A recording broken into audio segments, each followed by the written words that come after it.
Boa tarde, caros colegas. Meu nome é Vivian Onofre de Oliveira. Eu sou médica veterinária, formada pela Universidade Federal de Minas Gerais e pós-graduada em especialização em odontologia veterinária pela Anclivepa de São Paulo, terceira turma.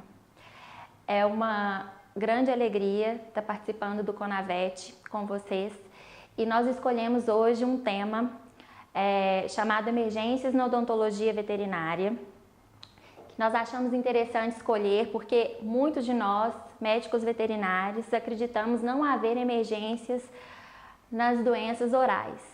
E apesar de relativamente raras, muitas vezes nós nos deparamos com elas e temos dificuldades no diagnóstico, assim como em dar um conforto a curto prazo para o nosso paciente e, consequentemente, isso interfere muitas vezes no prognóstico do que nós podemos oferecer para o nosso pet. Nós não podemos iniciar essa palestra sem dizer que a doença periodontal é uma doença de extrema prevalência em cães e gatos. Nós sabemos que hoje atinge 80% dos cães e 70% dos gatos acima de 2 anos de idade. E se nós formos acrescentar dentes que estejam fraturados, com polpa morta ou infeccionados, nós aumentamos essa casuística para 100%. Então, nós não podemos deixar de falar um pouco sobre esse tema. Nós sabemos que a periodontite é uma doença, então, que atinge cães e gatos e que, em geral, nós dizemos ter 85% de incidência dos animais de estimação acima de 4 anos de idade. É uma doença degenerativa, progressiva, então, que ao longo do tempo pode causar lesões permanentes na estrutura do periodonto desse animal, onde ele vem a ter a perda de gengiva, de osso e, consequentemente, efeitos deletérios e sistêmicos para o nosso animalzinho. Nós vamos então falar brevemente sobre as etapas da doença dentária, pois nós sabemos que hoje há uma classificação em 4 estágios.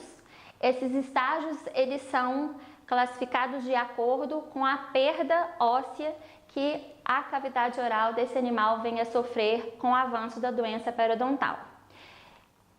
Então, nós temos aqui um exemplo, primeiro, de um dente, onde nós estamos fazendo uma sondagem com uma sonda periodontal milimetrada e dentes e gengivas saudáveis, onde nós chamamos de rígidos, nós percebemos um sulco gengival entre 0,5 a 2 milímetros, ou seja, há uma leve presença ou não presença de placa bacteriana e ainda não há início da doença periodontal.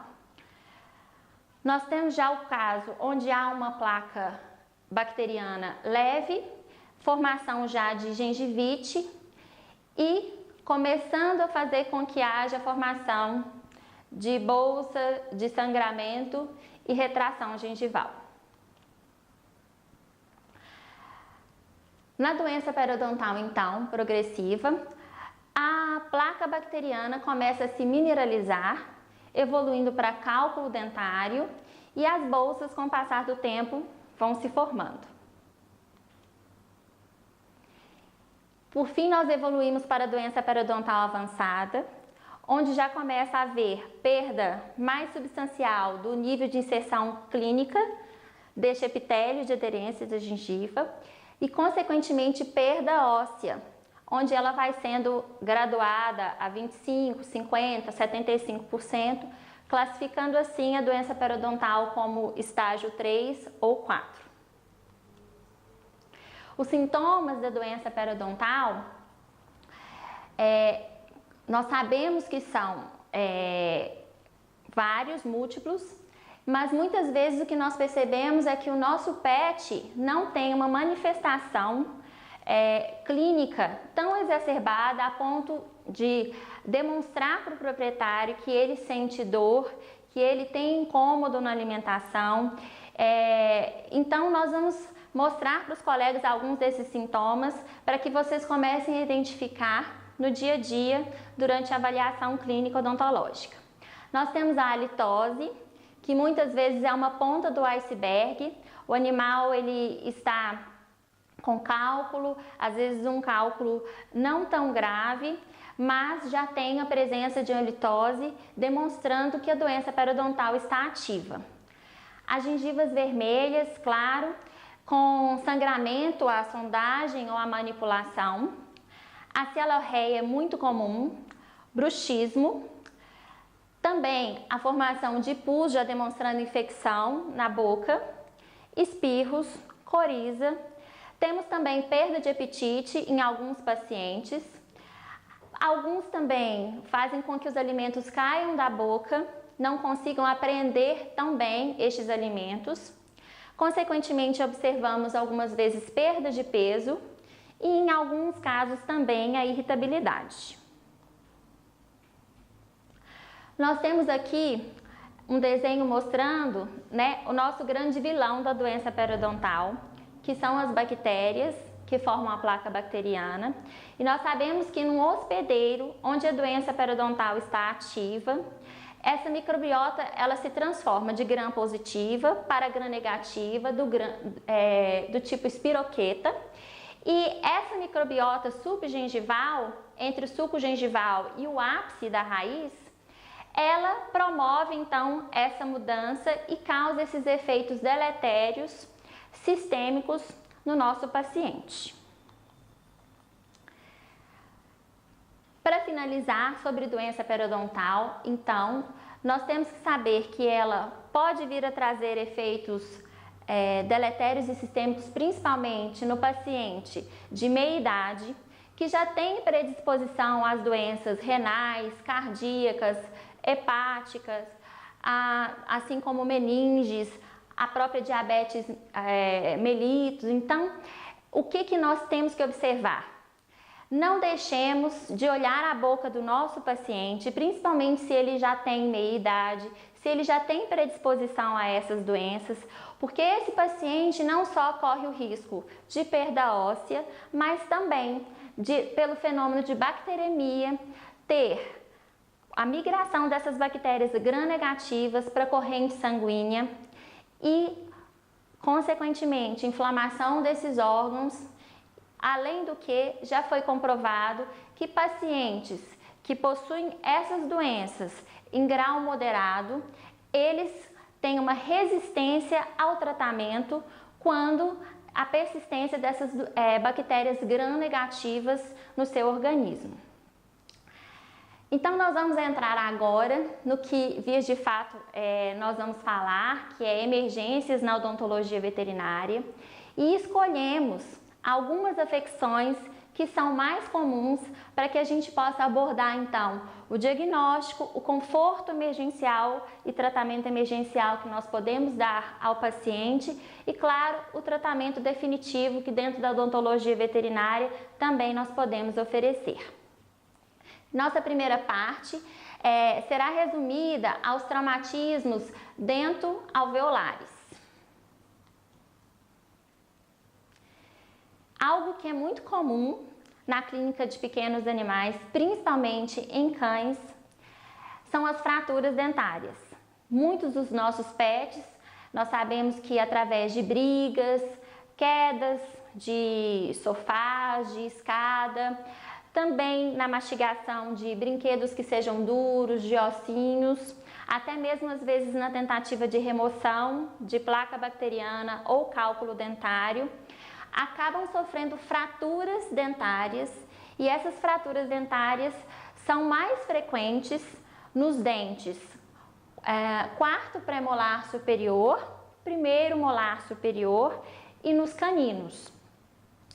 Nós sabemos que há uma incidência de 10% de fraturas que têm a polpa exposta, as demais não, e as fraturas elas podem se dividir em dois tipos: fraturas complicadas e fraturas não complicadas. As fraturas complicadas são aquelas que têm a exposição pulpar, que é a parte viva do dente. E as não complicadas são aquelas que não, então, possuem a exposição pulpar. O tratamento, então, ele será diferenciado para esses dois tipos de fratura. No primeiro caso, de fraturas complicadas, onde a polpa está viva, nós não vamos requerer antibiótico terapia. Contudo, muitas vezes há sangramento e dor, às vezes uma dor muito forte, então nós temos que observar o paciente e entrar com anti-inflamatórios não esteroidais e opioides a fim de promover um conforto para o nosso paciente. Se o paciente ele tiver idade inferior a 15 meses, ou seja, muitas vezes não houve ainda uma formação completa da raiz, nós precisamos ter uma terapia diferente. Se quisermos salvar então o elemento dentário, será necessário que façamos antibiótico terapia, assim como a administração de ANES e também de opioides. No caso de polpas mortas, ou seja, quando nós vemos um escurecimento dentário ou até mesmo quando nós vemos a exposição de polpa, mas ela está acinzentada, enegrecida, mostrando para nós que houve uma necrose pulpar, então não se trata de um caso emergencial. Se não houver a presença de um abscesso, não tratamos como emergência, apesar de, claro, indicarmos o tratamento de canal completo, como será discutido a seguir. Então, nós temos aqui, de forma demonstrativa, alguns casos para vocês, para que a gente possa brincar um pouco em relação ao diagnóstico e ao tratamento emergencial do que fazer em casos de fraturas complicadas. Nós temos o primeiro caso, um animal jovem que sofreu uma fratura dentária com exposição de polpa. Nós percebemos pelo raio-x que há um alargamento do canal radicular. Na verdade, todos os canais, se nós formos comparar os dentes, nós temos ali um dente permanente e um descido, comprovando que é um animal jovem e que não houve, então, a risogênese completa. Então, o que fazer com esse paciente? Podemos salvar? Claro que será indicado que possamos salvar nesse caso, principalmente por se tratar de um dente canino. Então, nós vamos fazer o tratamento com antibiótico terapia, opioides, vamos fazer ANES, vamos fazer ou um capeamento pulpar, mas um tratamento chamado apessificação, que é colocar uma substância que seja antibiótico terápica dentro do dente, bacteriostática, para que quando ele tenha a sua risogênese completa, nós possamos assim efetuar o tratamento de canal neste animalzinho. No segundo caso, nós já temos uma fratura dentária completa. Na verdade, nós percebemos que ele perdeu uma grande parte da coroa e nós sabemos que não há indicação para um tratamento de canal completo, infelizmente. Quando há uma perda substancial da coroa, quando nós sabemos que pelo menos não temos 5 milímetros de coroa, para que façamos então o tratamento de canal, nós temos a indicação cirúrgica de extração desse dente. E nós temos um terceiro caso onde há exposição pulpar, mas ela não é uma exposição pulpar recente, ela é uma exposição pulpar já antiga, porque nós vemos um descoloramento dentário, um enegrecimento deste canal radicular, indicando para nós, então, que já é uma lesão mais antiga e que, se não há presença de abscesso, nós vamos fazer o tratamento, contudo, não é necessário que seja feito algo emergencial.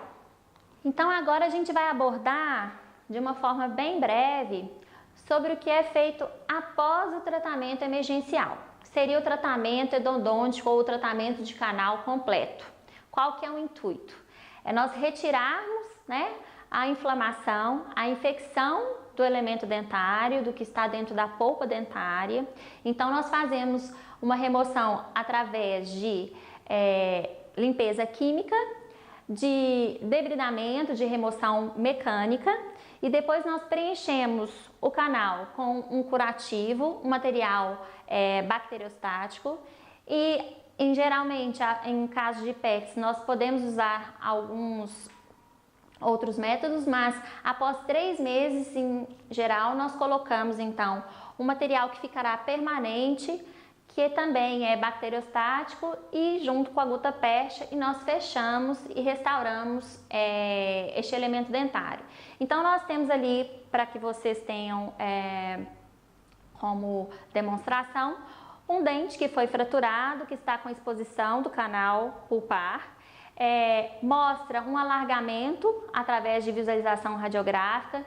Nós temos que dizer que é imprescindível a radiografia nos tratamentos odontológicos, sobremaneira os tratamentos endodônticos, para que nós possamos fazer todo o processo de identificação do dente, de diagnóstico, o próprio tratamento endodôntico. Nós temos ali uma radiografia já mostrando esse dente obturado, finalmente, já preenchido com gutta-percha e material bacteriostático, e ali o dente já restaurado, vedado após esse tratamento. E nós sempre nos perguntamos o porquê de nós indicarmos para o nosso paciente e para o nosso cliente salvar o dente, fazer um tratamento endodôntico. Então, nós gostaríamos de falar alguns desses benefícios para que nós mesmos estejamos convencidos e possamos também mostrar para o nosso cliente as vantagens do tratamento endodôntico. A primeira vantagem seria a manutenção da função daquele dente na cavidade oral, principalmente quando se trata de um dente nobre, né? Premolares, molares, caninos. A função de mastigação, de apreensão do animal, ela é preservada quando nós podemos fazer o tratamento endodôntico. Claro que se nós formos comparar uma recuperação de uma exodontia, onde muitas vezes nós temos que fazer retalhos, temos que fazer desgaste ósseo, em comparação a um tratamento endodôntico, nós sabemos que a recuperação do animal que faz o tratamento de canal, ela é superior e menos sofrida. E claro que também não podemos esquecer em relação à fragilidade da arcada dentária, da maxila, da mandíbula. Quando nós podemos preservar um elemento dentário, significa que a gente preserva também o osso. Então, se nós podemos ter um caso onde a perda óssea ela vai ser menor, né? Porque quando nós fazemos exodontia, há perda óssea maior no alvéolo, nós indicamos também que o tratamento de canal seja realizado. E para finalizar, nós não podemos deixar de dizer que vimos uma fratura, nós diagnosticamos uma fratura no dente do nosso paciente, nós podemos deixar essa fratura sem nenhum tipo de tratamento? Não. Se há indicação para tratamento de canal, é claro, ou vai ser feito o tratamento de canal ou exodontia, algo tem que ser feito. Mas se essa fratura não tem exposição pulpar, se há apenas perda de esmalte ou dentina, o que nós fazemos é fechar, vedar os túbulos dentinários que ficam expostos, para que não haja risco, para que não haja possibilidade de migração de bactérias através dos túbulos dentinários para a polpa dentária e, posteriormente, uma infecção. Então, nós temos aqui uma ilustração de que devemos sempre vedar as fraturas de coroa quando nós as encontrarmos. E também mais uma outra observação. Hoje, qual é a indicação? A polpa exposta, sempre faça tratamento de canal completo. Nós vamos agora comentar sobre uma outra afecção muito comum na clínica de pequenos animais, principalmente esses animais que têm hábitos de briga ou de mordida de objetos que sejam muito duros, que é a fístula infraorbitária, abscesso dentário ou a fístula do quarto premolar do dente carniceiro, como muitos de nós falamos no dia a dia. Nós recebemos o paciente com aumento de volume na região infraorbitária, próximo ao olho, né? E muitas vezes o paciente foi tratado com recorrente antibiótico terapia e a recidiva do quadro de inchaço, de edema e de infecção.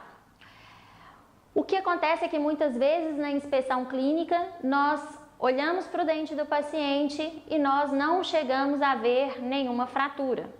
Quando nós visualizamos fratura, o diagnóstico se torna mais simples, mais fácil, porque aí nós sabemos que ali houve uma porta de entrada para uma infecção pulpar. Mas quando isso não acontece, nós temos que, além da inspeção clínica, é claro, radiografar através de raio-x intraoral toda a boca do nosso paciente, para que nós encontremos realmente qual dente se encontra afetado. E nós sabemos que muitas vezes essas fístulas infraorbitárias, elas são causadas por alterações infecciosas dentárias. Então, o que é necessário fazer? Nós radiografamos e na maior parte das vezes nós diagnosticamos o quarto premolar ou o primeiro molar superior como os causadores principais destas fístulas. As fístulas, elas têm que ser tratadas a nível emergencial através de antibiótico terapia, anti-inflamatórios, ANES, e se já houver uma fístula formada, nós podemos drenar para que alivie o quadro do nosso paciente. É muito importante nós sabermos que muitas vezes há também formação de fístulas por persistência de raízes que foram retiradas através de exodontia. Então, nós precisamos sempre radiografar a boca de todo animal, visualizar a radiolucência ao raio-x intraoral no ápice radicular para nós constatarmos que há uma infecção. E nós temos um índice de 92% de exodontias que são realizadas pelos médicos veterinários, que os dentes quarto premolares superiores ficam com raízes retidas uma ou mais na boca. É um índice muito alto. Então é importante nós ressaltarmos que não devemos deixar de forma alguma raiz retida na boca do nosso paciente. E que por isso muitas vezes a utilização de colegas que sejam especializados em odontologia veterinária para que façam uma exodontia com técnica correta, com odontosecção, se faça para que nós tenhamos menor índice desses problemas. Outro fator importante em relação às fístulas infraorbitárias, as fístulas intraorais, é o risco de bacteremia das bactérias gram-negativas. Essas bactérias, elas são persistentes, depois que elas colonizam a polpa e o ápice, há essa resistência e risco dessas bactérias caírem na corrente sanguínea e provocarem então infecções em outros órgãos. Então, sempre importante tratar de forma corretiva. Finalizando, o tratamento então de fístulas, ele pode ocorrer através da exodontia, retirada do dente afetado ou das raízes persistentes, ou através também do tratamento de canal completo, ou seja, da endodontia. Agora nós vamos para uma terceira afecção também comum, um pouco menos comum, mas que nós vemos ocorrer, que é a avulsão dentária e luxação, ou seja, traumas dentoalveolares. Também temos que recorrer sempre ao raio-x intraoral para nós avaliarmos perda óssea, fratura de raiz.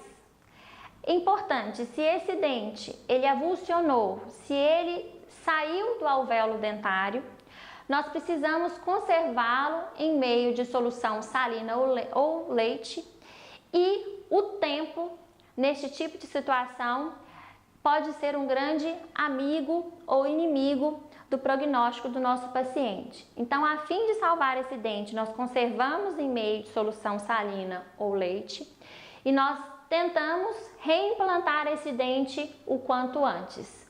O ideal é que seja em 30 minutos. O reimplante ele é feito através, após ser colocado numa substância chamada fluoreto de sódio a 5% por 5 minutos e é feita uma contenção semirrígida a fim de que esse dente ele tenha uma melhor redução, uma reparação guiada com uma ligeira movimentação e que tenha uma função precoce. Em média, nos casos de avulsão dentária, o dente ele deve ficar 15 dias contido através de contenção semirrígida. E o que nós procuramos é que haja regeneração do ligamento periodontal, evitando os casos de reabsorção externa ou de anquilose. Nós temos aqui então ilustrando um caso de avulsão dentária, luxação do dente, onde esse dente ele tem as fibras do ligamento periodontal rompidas, estiradas e o dente ele é avulsionado do alvéolo dentário. Então, nós temos um caso clínico onde o dente ele foi avulsionado, conseguiu-se reimplantá-lo a tempo, foi recolocado no alvéolo dentário, foi feita a sutura e uma contenção, uma estabilização desse dente com fio de cerclagem e logo em seguida com a resina acrílica, ou seja, foi feita uma ferrulização ou esplintagem para que haja essa contenção semirrígida. Lembrando que em casos onde não houve um reimplante precoce, esse reimplante foi tardio, a contenção é indicada por 6 semanas ao invés de 15 dias.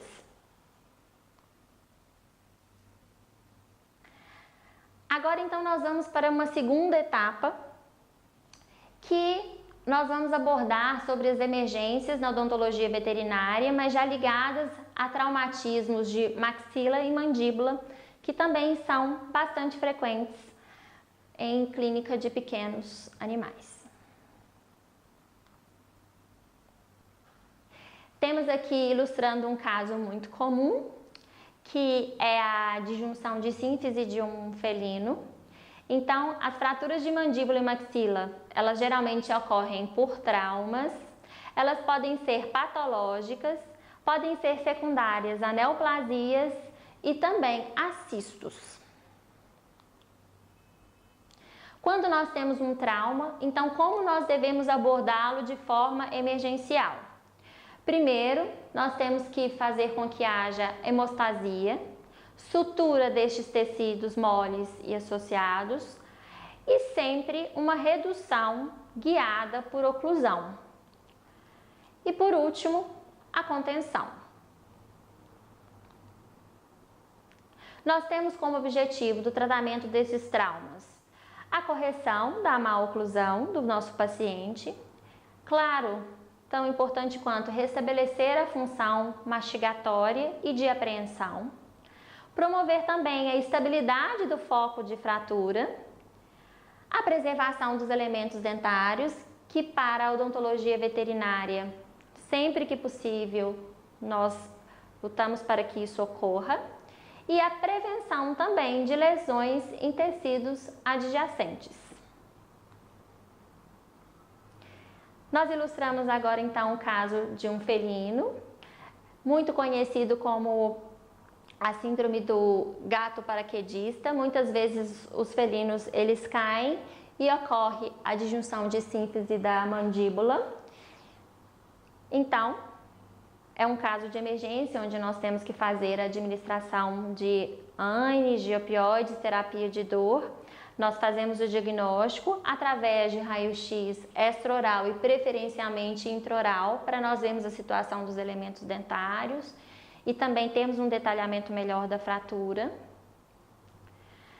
Nós temos um estudo feito pela Odontovet de São Paulo, em 2006, onde 935 gatos foram atendidos e foi constatado que 76 focos de fratura em 50 gatos, com 330 etiologias desconhecidas, 233 por atropelamento, 293 por queda de altura. Então, é muito comum e 72% dos felinos, desses 673 atendidos, eles possuíam uma idade inferior a 2 anos. Nós temos também agora um caso de fraturas patológicas que elas são muito comuns no nosso atendimento odontológico, porque nós sabemos que a doença periodontal avançada faz com que haja uma perda avançada e grave, severa dos ossos, que prendem o elemento dentário. Então, muitas vezes nós recebemos um paciente que não tem uma sintomatologia clínica de dor, mas que apresenta mobilidade e fratura, principalmente de mandíbula, porque nós sabemos que a cortical mandibular é fina e que os dentes onde ocorrem na maior parte das vezes essas fraturas, que são primeiro molar, quarto premolar, inferiores, são dentes, e caninos também, são dentes onde a cortical ainda é mais fina e muito fácil de ser fraturada. Nós temos um caso para ilustrar, que foi um caso que sempre ficou muito presente na minha memória, que é de um animalzinho que foi vermifugar e ele estava com uma doença periodontal tão avançada que no ato do veterinário vermifugá-lo, ele sofreu uma fratura patológica.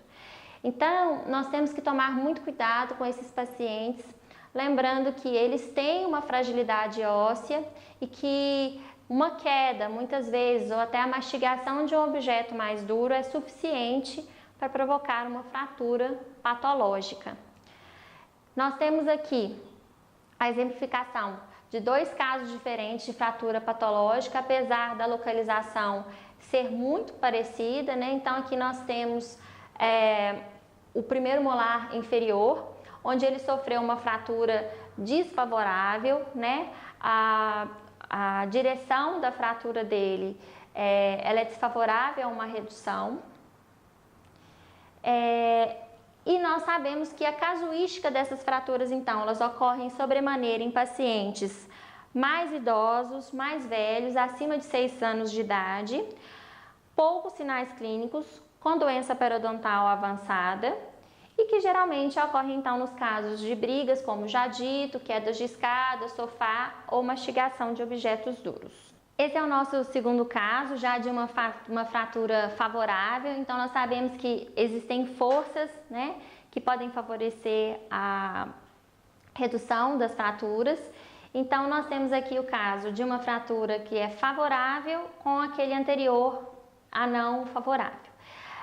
Nós podemos fazer como contenção os métodos de placas, mini placas, cerclagem e ferrulização ou esplintagem. Existem prós e contras em relação a esses tratamentos, mas dentro da odontologia veterinária, muitos de nós optam por salvar o elemento dentário, por salvar os dentes quando é possível. Então, muitas vezes nós utilizamos o método de ferrulização ou esplintagem através de resina acrílica.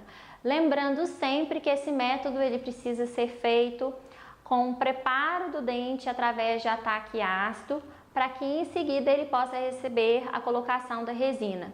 E muitas vezes nós associamos também o método com uma cerclagem e a ferulização para que haja uma estabilização adequada. Nós sabemos que quando essa fratura patológica ela é caudal ao primeiro molar inferior, muitas vezes nós não temos recursos, então não é possível fazer esse tipo de estabilização, esse tipo de redução. Funciona muito bem. Para o paciente nós temos como um fator desfavorável muitas vezes uma gengivite, uma irritação da gengiva, mas nós percebemos que o paciente ele lida muito bem em termos de mastigação e de recuperação precoce, né? Em relação às mini placas, hoje tem sido um método também muito utilizado, mais moderno, mas exige do profissional uma capacitação para que seja feito em tempo de execução melhor e também de uma forma que essa redução seja feita de forma correta. Em relação as cerclagens, muitas vezes, onde nós não temos um raio-x intraoral ou até colocação de placas maiores, o que nós observamos é que muitas vezes os dentes eles são utilizados, né, para fazer o método de redução, de estabilização, e são perfurados, perde-se, né, a polpa e nós, consequentemente, perdemos o dente do nosso paciente. Então, sempre que possível, nós recomendamos que seja feita uma forma de redução para preservar o elemento dentário. Agora nós vamos comentar também sobre um método de redução que é simples e pode ser utilizado muitas vezes de forma emergencial e também em casos onde nós não temos um outro método de redução, como a ferulização, como a cerclagem, colocação de pinos, placas ou mini placas. É o chamado funil esparadrapado. Então, quando utilizar o funil esparadrapado? Quando nós tivermos fraturas em filhotes, em que nós sabemos que nós temos uma regeneração muito rápida óssea, então nós temos essa indicação. Também em fraturas patológicas caudais ao primeiro molar. Nós sabemos que, como fator desfavorável, nós sabemos que ela é um tipo de contenção semirrígida, instável, mas que muitas vezes é o que nós temos para oferecer para o nosso paciente. O cuidado que nós temos que ter é uma boa higienização, a colocação do colar elisabetano sempre, porque nós sabemos que muitas vezes o paciente ele consegue retirar, né?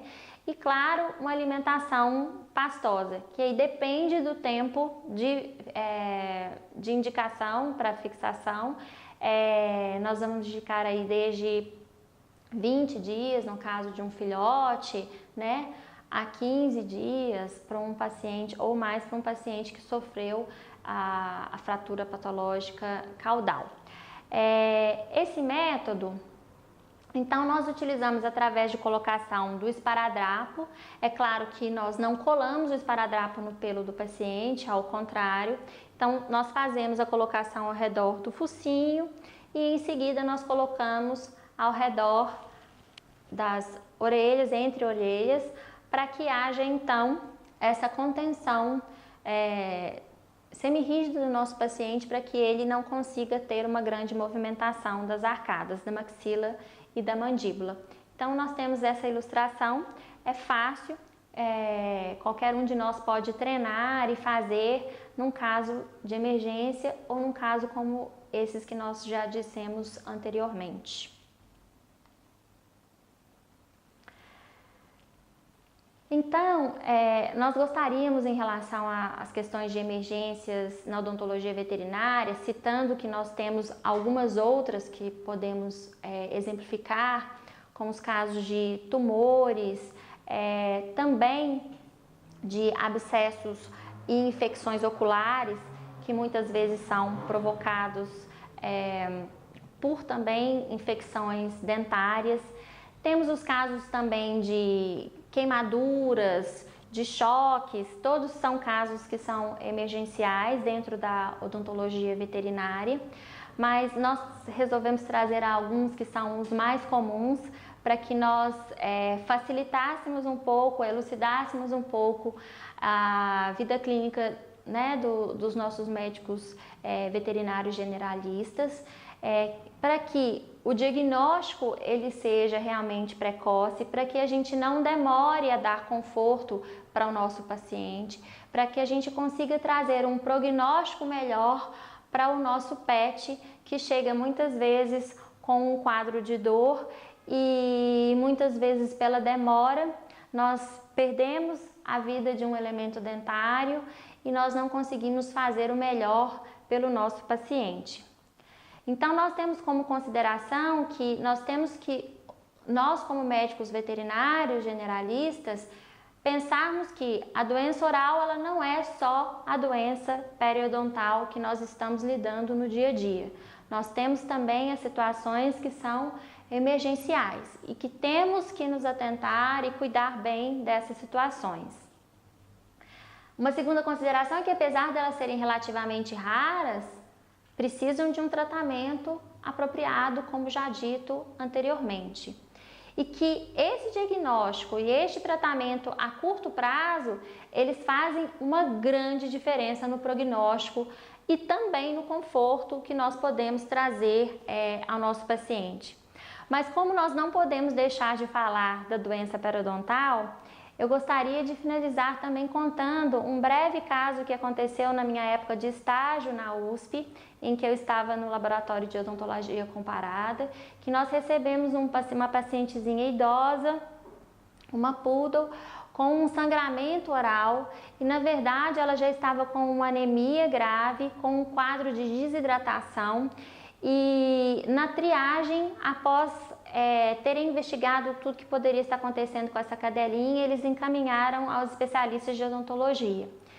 E quando fomos examinar a boca dela e fizemos então um procedimento anestésico e o raio-x intraoral, nós percebemos que essa cadela ela tinha tido um quadro de doença periodontal tão avançada, com a perda óssea tão avançada, que o dente dela já solto chegou a invadir o canal medular, feixes então de vasos sanguíneos e provocando assim uma hemorragia nessa cadelinha. Então foi um quadro em que a doença periodontal trouxe para nós uma emergência e que foi muito elucidativo para mim, para que a gente veja que a doença periodontal ela também tem esse significado, inclusive dentro das emergências na clínica de pequenos animais. E também finalizar dizendo para que nós todos estejamos sempre atentos à boca, à halitose, às fraturas de dente, principalmente, que muitas vezes nós deixamos passar, os desgastes que ocorrem nos dentes. Então, às vezes nós pensamos que é algo normal, é algo comum, que nós não precisamos dar atenção. A radiografia intraoral, no tratamento odontológico de cães e gatos, ela é uma ferramenta hoje para nós imprescindível. Nós temos uma casuística de 40% de identificação de patologias orais no ato da radiografia intraoral. Então hoje nós preconizamos que todo o tratamento odontológico que venha a ser realizado nos nossos pacientes, pets, cães e gatos, nós façamos um raio-x intraoral de toda a cavidade para que nós inclusive tenhamos essa ferramenta de diagnóstico extra, né? Não só daquele elemento que nós suspeitamos ter algum problema. Então, fica aqui a minha colaboração para hoje. Eu espero que vocês recebam, né, alguma novidade, alguma ajuda e que contem sempre com um bom profissional de odontologia veterinária especializado, porque nós sabemos que após a emergência, em sua maioria, nós precisamos desse profissional capacitado para que faça o tratamento complementar, que vai ser o tratamento que vai solucionar esse problema que a princípio é emergencial. Então foi um prazer estar com vocês e até breve.